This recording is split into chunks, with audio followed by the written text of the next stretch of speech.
Hello दोस्तों, स्वागत है आपका एक बार फिर से हमारे यूट्यूब चैनल इसके मैथ क्लासेस में। मैं सुजीत कुमार आज आपके लिए लेकर आया हूँ घन पर आधारित कुछ प्रश्न।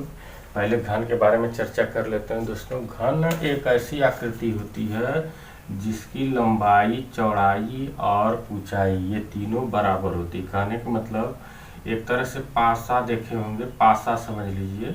इसमें जो लंबाई, चौड़ाई और ऊंचाई तीनों होती है ये आपस में बराबर होती है। कहने का मतलब यदि ये लंबाई x है तो चौड़ाई भी x होगी और ऊंचाई भी x ही होगी, ठीक है। और इसमें दो तीन बातें होती हैं। पहली बात कि फलक कितनी होती है। फलक मतलब सतह हो गया, तो देखिए एक सतह ये हो गई और इसके ठीक विपरीत ये दो सतह हुआ, उसके बाद ये तीन सतह, इसके नीचे ये चार सतह और इसके बाद ये वाला सतह पाँच और इसके ठीक पीछे छः। तो कुल सतहों की संख्या कितनी होती है इसमें? सतह हो गई 6। अब इसके बाद आगे देखिएगा, कोर पूछता है कुल कितने कोर हुए। कोर का मतलब जैसे एक ये कोर हुआ, ये दूसरा कोर हुआ, ये तीसरा कोर हुआ, ये चौथा कोर हुआ। 4 कोर ऊपर और उसके बाद 4 कोर नीचे, ठीक 8 हुआ। फिर उसके बाद ये 1 2 3 और 4, कुल मिला के कोर कितना हुआ? कोर हो जाएगा कुल मिला करके 12, ठीक। इसके बाद कोण, कोण कितना? कोण मतलब कोना, कोना मतलब पहला ये कोना 1 2 3 4 5 6 7 और ये 8। तो कोण कितना होगा दोस्तों? इसमें कोण होता है 8, ठीक। इसके बाद इसका आयतन, आयतन क्या होता है? घन का आयतन, आयतन देखिए आयतन का मतलब होता है धारिता। तो घन का जो आयतन होता है वो होता है आधार का क्षेत्रफल। देखिए ये जो है स्टैंडर्ड फार्मूला में बता रहा हूँ, आधार का क्षेत्रफल गुणे ऊंचाई। ये सबके लिए काम करेगा, कोई भी ठोस वस्तु हो सबका आयतन इसी फार्मूले पर निकलेगा।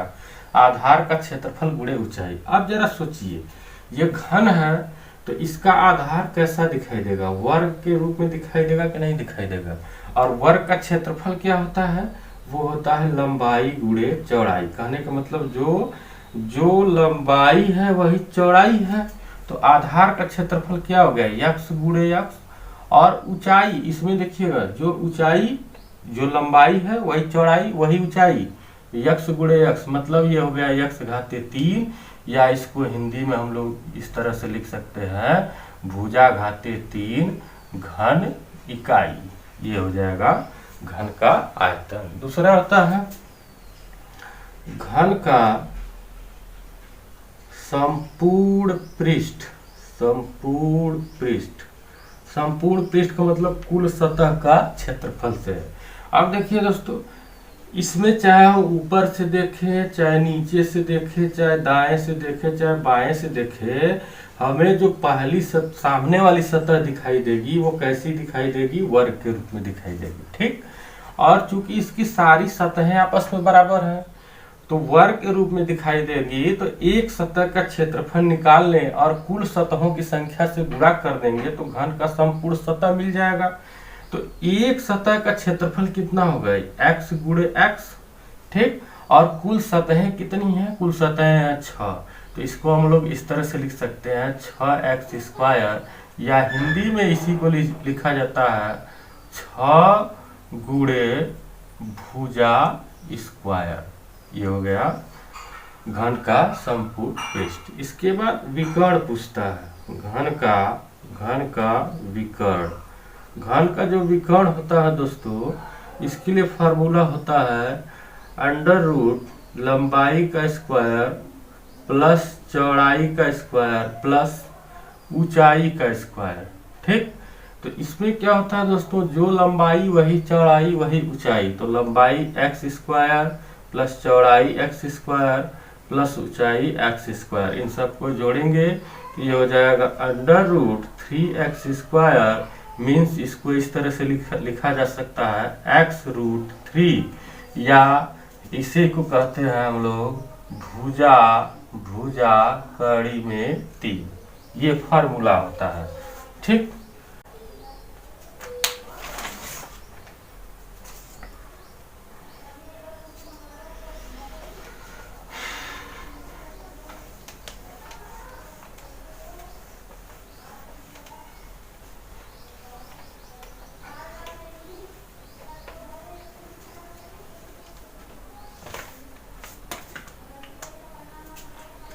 तो चलिए क्वेश्चन देखते हैं हम लोग। दिया है कि 18 सेंटीमीटर भुजा के एक घनाकार ठोस से 6 सेंटीमीटर भुजा के घनाकार ठोस बनाए जाते हैं।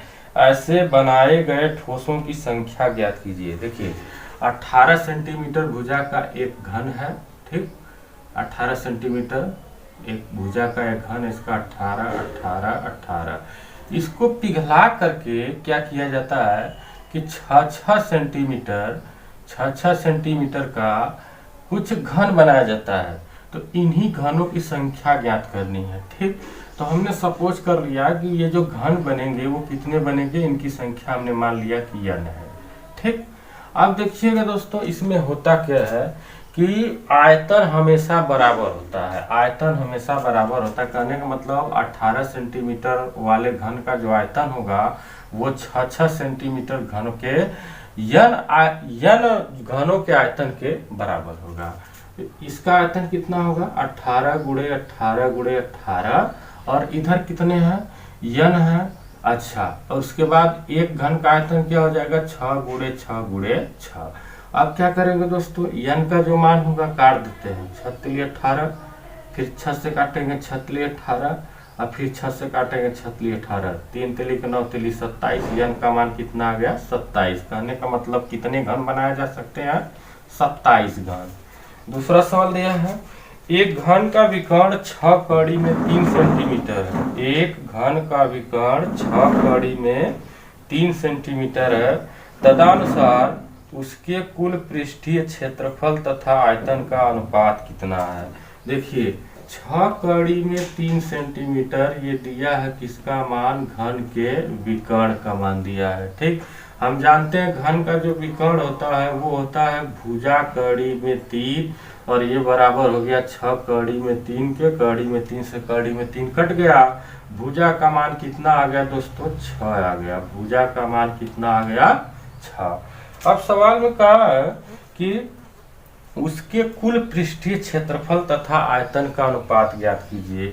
तो कुल पृष्ठीय क्षेत्रफल का फार्मूला कितना होता है, 6 गुणे भुजा स्क्वायर। तो 6 गुणे भुजा का मान 6, 6 का स्क्वायर 36 करेंगे तो ये आ जाएगा 216।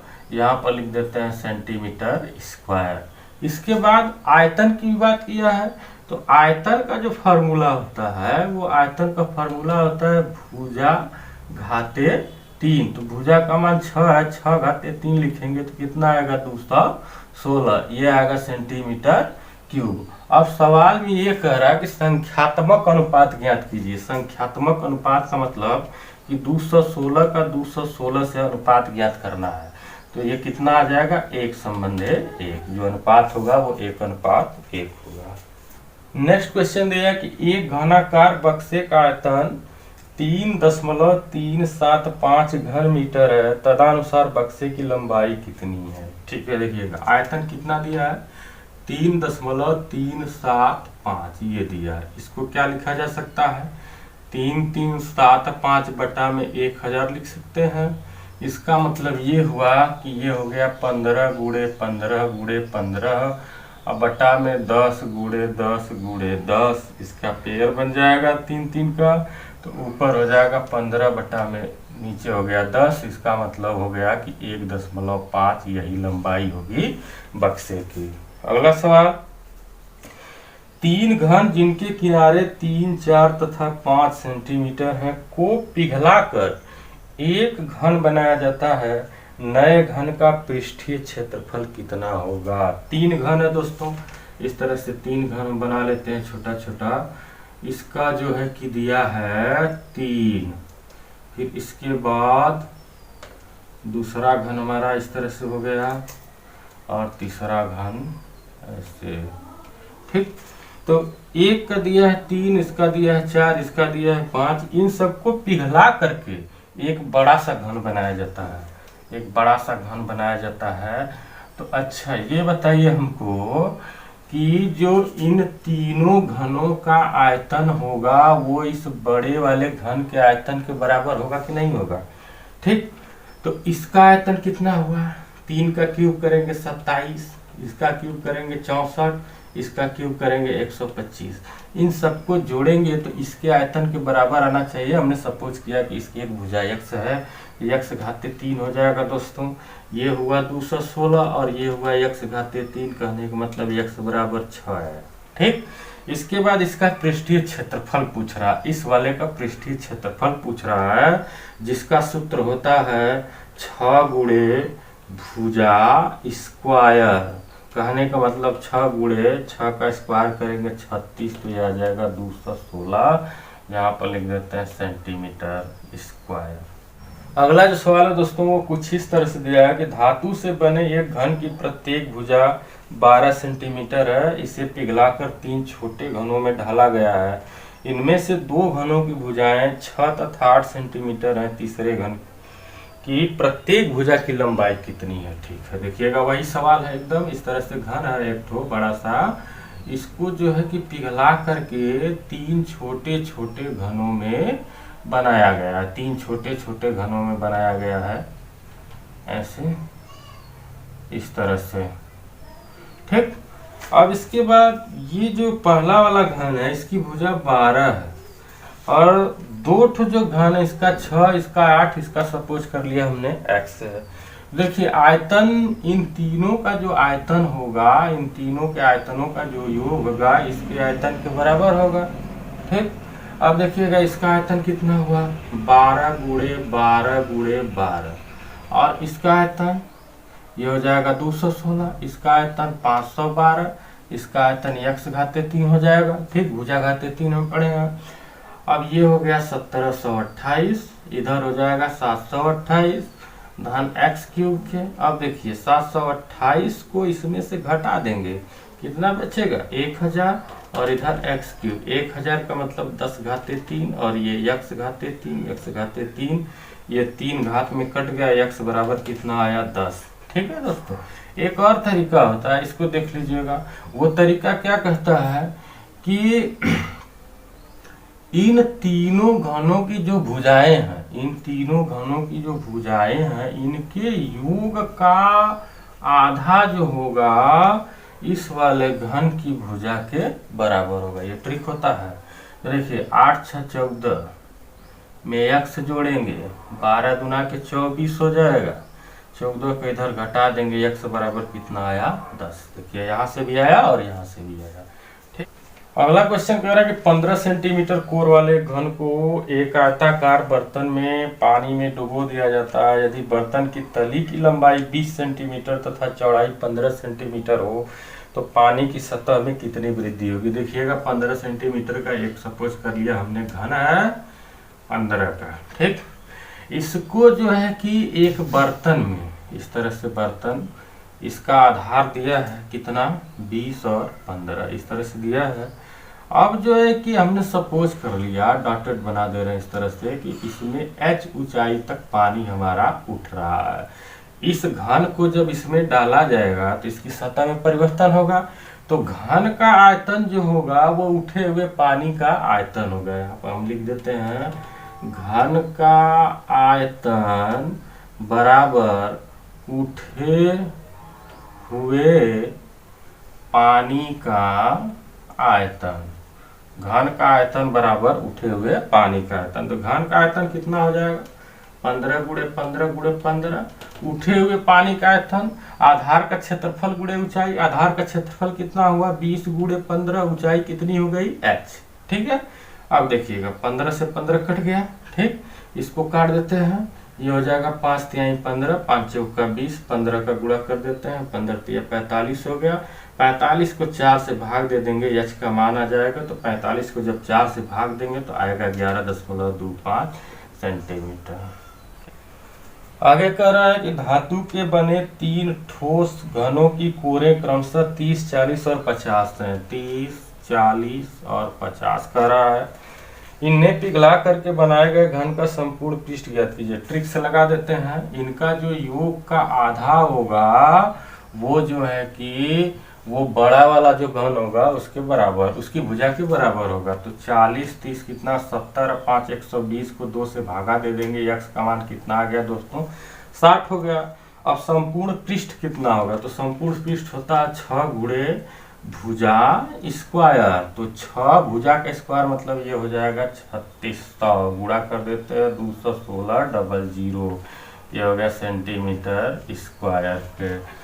तो आई होप दोस्तों ये वीडियो आपको अच्छी लगी होगी। इस प्रकार की और ढेर सारी वीडियो पाने के लिए हमारे चैनल को सब्सक्राइब कर लीजिए और हाँ, इस वीडियो को ज़्यादा से ज़्यादा लाइक और शेयर कीजिए। धन्यवाद दोस्तों, मिलेंगे अगली वीडियो में एक और नई